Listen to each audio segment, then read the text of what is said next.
L'État du Sénégal, depuis 2013, a mis en place des pôles urbains.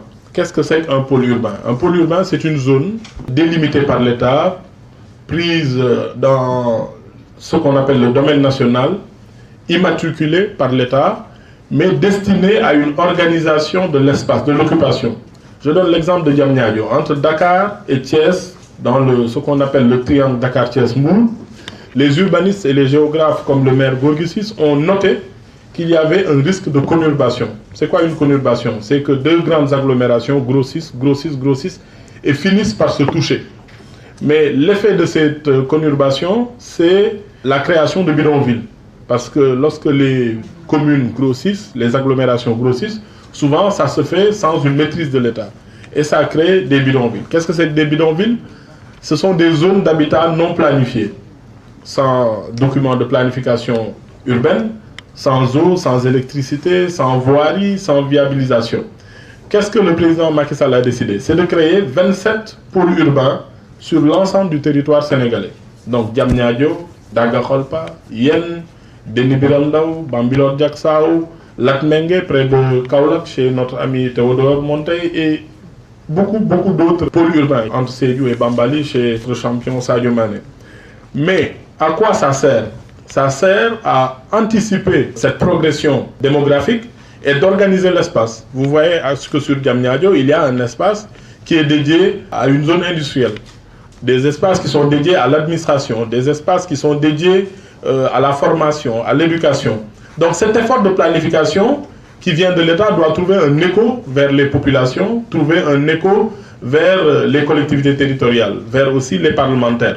Souvent, le déficit d'information peut-être peut créer des doutes, peut créer aussi quelquefois des inquiétudes, mais c'est à nous de les lever. C'est la raison pour laquelle j'appelle toutes les populations, les associations, que ce soit à Daga Kholpa, que ce soit dans d'autres localités, à venir nous voir pour qu'on discute davantage. Parce que lorsque nous mettons en place ce qu'on appelle les plans d'aménagement, il y a quand même un dialogue.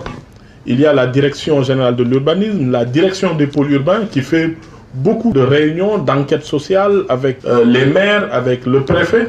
Je pense que le maire Gorgui Ciss peut en témoigner. Pour Daga Kholpa, peut-être qu'il y a eu une centaine de rencontres depuis 2015. Donc il y a de l'inclusivité dans la démarche.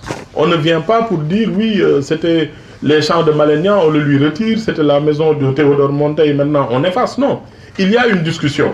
Moi je suis très étonné souvent du débat. Je reste positif, enthousiaste, mais je me dis que souvent il y a des gens qui veulent manipuler les populations, les amener à être sur le pied de guerre sur des sujets qui n'en valent pas la peine.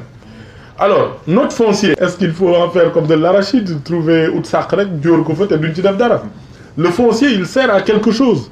Nous avons un rôle, nous, en tant que gouvernants, c'est d'être transparent, c'est de rendre compte, c'est d'échanger et d'informer. Mais au-delà de ça, le foncier, c'est pas seulement pour faire des lotissements, non. Ce n'est pas seulement pour faire de l'agriculture, non aussi. Le foncier, c'est pas seulement aussi pour faire des zones industrielles, je suis d'accord. Mais ce n'est pas aussi seulement pour faire de la thésaurisation ou de la spéculation. Au Sénégal, nous avons une loi de 1936 et de 1964, je pense, sur le domaine national qui dit que le foncier, lorsqu'il n'est pas immatriculé au nom de l'État, appartient à la nation.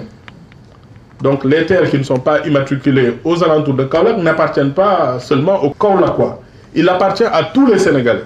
Maintenant, les Sénégalais ont donné mandat à un gouvernement sur une durée. Et ce gouvernement a la responsabilité de déterminer des politiques. Ce que je vous ai dit tout à l'heure sur les pôles urbains, c'est cela la politique de l'État. Anticiper la progression qui pourrait se faire de façon un peu anarchique. Ce qu'on a décidé, c'est que à l'entrée des grandes villes, des chefs de lieu de région ou de département, on crée des pôles urbains. Mais ce foncier, dans le cadre de nos échanges, on organise l'occupation. Par exemple, pour Daga Kholpa, sur 3800 hectares qui font l'objet de ce qu'on appelle le PUD, le plan d'urbanisme de détail, il y a au moins 1000 hectares de zones qui sont sauvegardées pour les populations locales.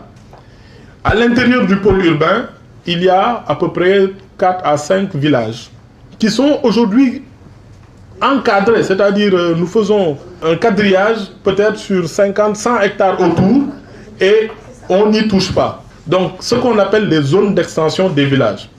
dans le plan d'urbanisme signé par décret par le président de la République, ces villages-là sont sauvegardés autour, sur un rayon de 100 hectares peut-être, qui font l'objet d'une mesure de sauvegarde. Maintenant, il y a des zones qui sont dans le domaine national, pour lesquelles l'État permet, la loi permet à l'État du Sénégal de faire des évaluations d'impasse, de faire des expropriations, s'il y a des titres, parce que souvent, il y a beaucoup de personnes qui ont des champs, des vergers, mais qui n'ont pas un titre, qui n'ont pas de baux. Mais malgré tout ça, nous payons des impasses. Et après cela, nous faisons maintenant ce qu'on appelle un décret qui nous permet d'organiser l'occupation. Aujourd'hui, le Sénégal, dans son ambition de développer l'industrie, a besoin de zones industrielles. Dans Daga-Kholpa, on avait à peu près 180 hectares qui sont destinés à l'industrie. On a au moins 1200 hectares qui sont destinés au logement et la voirie et d'autres équipements. Mais pourquoi tous ces agissements? Nous sommes prêts à avoir le débat qu'il faut. Il ne faut pas qu'on freine le développement du Sénégal. On a besoin de développement urbain, on a besoin d'usines, on a besoin de logements. Aujourd'hui, quand on dit qu'il y a 400 000 Sénégalais qui sont à la recherche de logement, qui ont le revenu qu'il faut, qui ont même souvent peut-être la garantie bancaire ou la capacité de financement qu'il faut, mais qui ne trouvent pas un foncier au prix juste. Mais il est du devoir de l'État d'aller retrouver du foncier dans des conditions conformes à la loi, à l'équité et à la justice. Maintenant, cette équité, cette justice, cette transparence, c'est notre rôle. C'est de pouvoir avoir un débat comme ça, ouvert, vous expliquer, vous dire ce qui se passe, comment on le fait, et que vous puissiez y participer. Il n'y a rien à cacher. C'est du développement urbain et chacun a son rôle à jouer.